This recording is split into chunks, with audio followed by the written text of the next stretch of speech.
Assalamualaikum warahmatullahi wabarakatuh. Saya Natasha Santianjeli ingin menjelaskan dari keenam laporan investigasi dari majalah Tempo. Yang pertama berjudul Main Daging Pentolan PKS.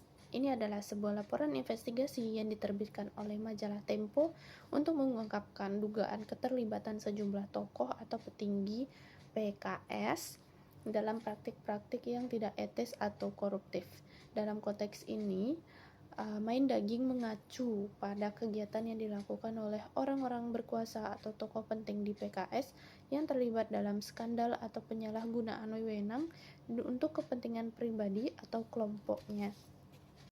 Laporan ini mengungkapkan bagaimana sejumlah figur senior dalam PKS diduga terlibat dalam kasus-kasus yang berkaitan dengan transaksi bisnis, politik, atau bahkan korupsi yang memungkinkan mereka untuk mendapatkan keuntungan finansial dan kekuasaan yang tidak sah. Pentolan PKS berujuk pada tokoh-tokoh terkemuka atau pengambil keputusan dalam partai tersebut yang disebut-sebut memiliki peran dalam skandal tersebut. Artikel ini berfokus pada dugaan adanya aliran dana, kolusi atau penggunaan jabatan politik untuk kepentingan pribadi, serta mengkritik praktik-praktik yang dapat merusak integritas politik dan partai. Laporan ini juga menyoroti bagaimana ketidaktransparan dalam partai politik dan pengaruh individu tertentu dapat memperburuk citra dan kepercayaan masyarakat terhadap sistem politik di Indonesia. Melalui investigasi ini, Tempo berupaya untuk mendorong transparansi dan akuntabilitas dalam dunia politik, serta memberikan informasi kepada publik mengenai potensi korupsi atau penyalahgunaan kekuasaan yang mungkin terjadi di dalam partai politik tertentu. Laporan semacam ini menjadi bagian dari upaya untuk mencegah perilaku yang merugikan rakyat dan mengedepankan prinsip-prinsip demokrasi yang sehat dan bersih dari praktik korupsi. Yang selanjutnya ini adalah artikel investigasi kesukaan saya yang berjudul Investigasi Villa Liar Petinggi Jakarta. Ini adalah sebuah laporan investigasi yang diterbitkan oleh majalah Tempo yang mengungkapkan praktik pembangunan ilegal atau villa liar yang dilakukan oleh sejumlah pejabat atau petinggi di Jakarta dan sekitarnya. Laporan ini mengungkapkan bagaimana beberapa orang yang memiliki kekuasaan atau koneksi dapat membangun villa atau properti mewah di kawasan yang seharusnya tidak diperuntukkan untuk pembangunan semacam itu, seperti kawasan hijau, area yang dilindungi, atau lahan yang tidak memiliki izin pembangunan. Praktik ini seringkali melibatkan penyalahgunaan wewenang dan kebijakan yang tidak sesuai dengan peraturan atau tata ruang yang ada. Dalam laporan Tempo, villa-villa liar ini dibangun di lahan yang rawan terhadap kerusakan lingkungan atau tidak sesuai dengan aturan zonasi yang telah ditetapkan. Selain itu, laporan ini juga mengungkapkan adanya dugaan keterlibatan pejabat atau petinggi dalam memanfaatkan posisi mereka untuk memuluskan pembangunan properti ilegal tersebut, termasuk dengan menggunakan sogokan atau kolusi. Pada laporan investigasi ini bertujuan untuk menyoroti korupsi dan penyalahgunaan kekuasaan di tingkat elit Jakarta, sekaligus mengungkapkan dampak negatif dari pembangunan ilegal seperti kerusakan lingkungan, ketidakadilan sosial, dan hilangnya lahan hijau yang seharusnya dipertahankan untuk kepentingan publik. Dalam konteks ini, Tempo berusaha memberikan wawasan kepada pembaca tentang bagaimana ketimpangan antara orang-orang yang berkuasa dan masyarakat yang biasa dapat mengarah pada praktik yang merugikan kepentingan publik dan merusak integritas sistem hukum dan tata kota. Laporan seperti ini juga menjadi bagian dari upaya mendorong transparansi, keadilan, dan akuntabilitas di sektor publik, serta memberikan tekanan pada pihak berwenang untuk menindak tegas praktik ilegal semacam itu. Baik, yang selanjutnya adalah cara asyik menikmati penjara. Ini adalah sebuah laporan investigasi yang diterbitkan oleh majalah Tempo di Indonesia. Artikel ini mengungkapkan praktik dan kondisi yang terjadi di dalam penjara, di mana narapidana hukum seringkali menemukan cara-cara yang tidak biasa atau bahkan ilegal untuk menikmati kehidupan mereka di dalam lembaga permasyarakatan. Laporan ini menggambarkan bagaimana beberapa narapidana mampu mengakses fasilitas mewah, barang-barang ilegal, atau bahkan layanan tertentu yang seharusnya tidak mereka nikmati di dalam penjara tersebut. Fenomena ini menunjukkan adanya celah dalam sistem penjara yang memungkinkan narapidana dengan uang atau koneksi tertentu untuk memperoleh kenyamanan yang tidak semestinya mereka dapatkan, seperti akses ke makanan dan fasilitas mewah, penggunaan perangkat elektronik ilegal, atau hubungan dengan pihak luar yang memungkinkan mereka untuk menjalani kehidupan yang lebih baik daripada yang diharapkan.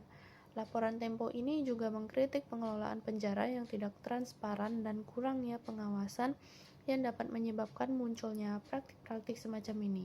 Selain itu, laporan ini mengangkat isu-isu terkait reformasi sistem peradilan dan pemasyarakatan di Indonesia yang banyak kali dihadapkan pada masalah korupsi, overcrowding, dan lain-lain, serta sistem yang tidak efektif dalam rehabilitas narapidana. Dengan judul Cara Asyik Menikmati Penjara, artikel tersebut ingin menunjukkan kontras antara apa yang seharusnya menjadi tempat hukuman dan pembinaan bagi narapidana, namun ternyata bisa menjadi tempat yang dapat dimanfaatkan oleh mereka yang memiliki sumber daya atau hubungan tertentu untuk mendapatkan kenyamanan yang tidak adil tersebut.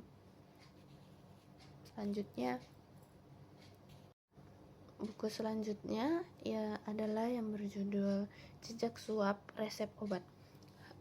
Buku ini adalah sebuah tempo atau fenomena yang mengarah pada praktik korupsi dalam dunia kesehatan, khususnya dalam pengaruh suap terhadap pemberian resep obat.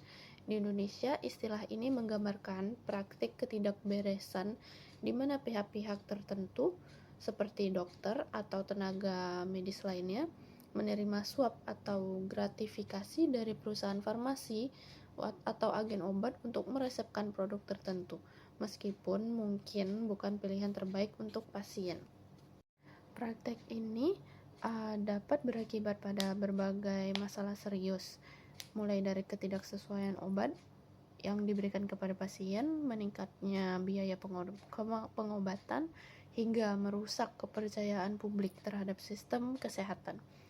Jejak suap resep obat ini juga dapat melibatkan pemasaran yang tidak etis oleh perusahaan farmasi untuk mempengaruhi keputusan medis, yang mengarah pada keputusan yang lebih mengutamakan keuntungan finansial ketimbang kesejahteraan pasien. Dalam konteks ini, Tempo merujuk pada laporan investigasi yang diterbitkan oleh majalah Tempo di Indonesia. Laporan tersebut menggali dan mengungkapkan berbagai kasus suap dalam dunia farmasi yang merugikan banyak pihak. Investigasi semacam ini bertujuan untuk mendorong transparansi, keadilan, dan integritas dalam sektor kesehatan, serta untuk meningkatkan kesadaran masyarakat tentang pentingnya mencegah praktik korupsi dalam sistem kesehatan. Secara keseluruhan, tema jejak suap resep obat ini mencerminkan isu yang lebih besar terkait dengan integritas dalam pelayanan kesehatan dan pentingnya pengawasan yang lebih ketat terhadap industri farmasi dan praktik medis. Terima kasih. Selanjutnya, artikel kelima adalah Simsalabim Jenderal SIM. Ini adalah sebuah laporan investigasi yang diterbitkan oleh majalah Tempo yang mengungkapkan kisah terkait dengan Jenderal Purnama yang diduga terlibat dalam sejumlah kasus kontroversial. Artikel ini menggali bagaimana seorang jenderal yang memiliki pengaruh besar di Indonesia bisa mendapatkan keuntungan pribadi dan kekayaan melalui cara-cara yang tidak sah dengan menggunakan posisi atau jabatannya.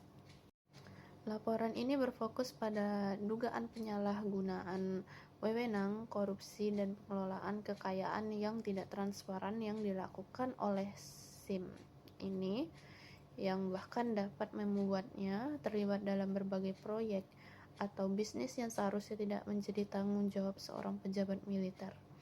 Istilah simsalabim dalam judul merujuk pada fenomena keajaiban atau cara-cara misterius yang digunakan untuk memperoleh kekayaan atau kekuasaan yang dalam konteks ini merujuk pada praktik yang tidak etis atau ilegal.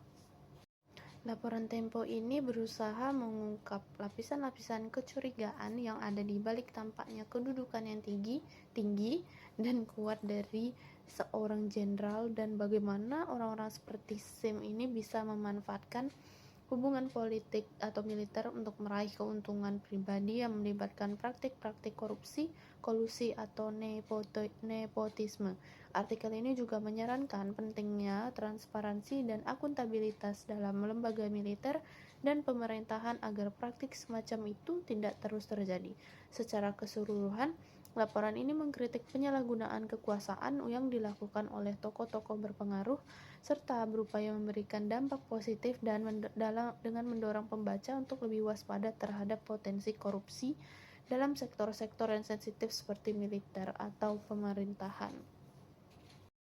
Lukisan Palsu Sang Maestro adalah sebuah lagu yang diciptakan oleh Tempo, sebuah band rock asal Indonesia. Lagu ini merupakan salah satu karya penting dari band ini dan termasuk dalam album mereka. Tema dari lagu ini sangat erat kaitannya dengan kritikan terhadap dunia seni, penipuan, dan ilusi yang dapat terjadi dalam dunia tersebut. Dalam lagu ini, judul Lukisan Palsu Sang Maestro sendiri mengandung makna yang mendalam. Lukisan palsu merujuk pada karya seni yang dibuat seolah-olah asli namun sebenarnya merupakan tiruan atau penipuan. Sementara sang maestro merujuk pada seorang tokoh yang dianggap ahli atau berpengaruh, yang dalam konteks lagu ini bisa mengarah pada individu atau pihak yang memiliki kuasa atau otoritas dalam dunia seni. Melalui liriknya, lagu ini mungkin ingin mengkritik praktik-praktik curang atau manipulasi dalam dunia seni atau bahkan kehidupan sosial secara umum. Musik dalam lagu Lukisan Palsu Sang Maestro mengusung gaya rock yang kental dengan pengaruh-pengaruh yang lebih klasik tetapi dengan sentuhan modern. Tempo berhasil menggabungkan lirik yang puitis dengan musik yang menggugah emosi pendengar. Lagu ini memiliki nuansa yang cukup gelap, menggambarkan ketidakjujuran dalam kehidupan yang seringkali disembunyikan di balik topeng atau penampilan yang sempurna. Secara keseluruhan, Lukisan Palsu Sang Maestro ini adalah salah satu contoh karya Tempo yang mendalam dalam penuh makna. Dengan kemampuan mereka untuk menggabungkan kritik sosial dan refleksi pribadi dalam sebuah lagu yang kuat baik dari segi lirik maupun musikalitas. Terima kasih dari saya, Natasha Santianjeli. Assalamualaikum warahmatullahi wabarakatuh.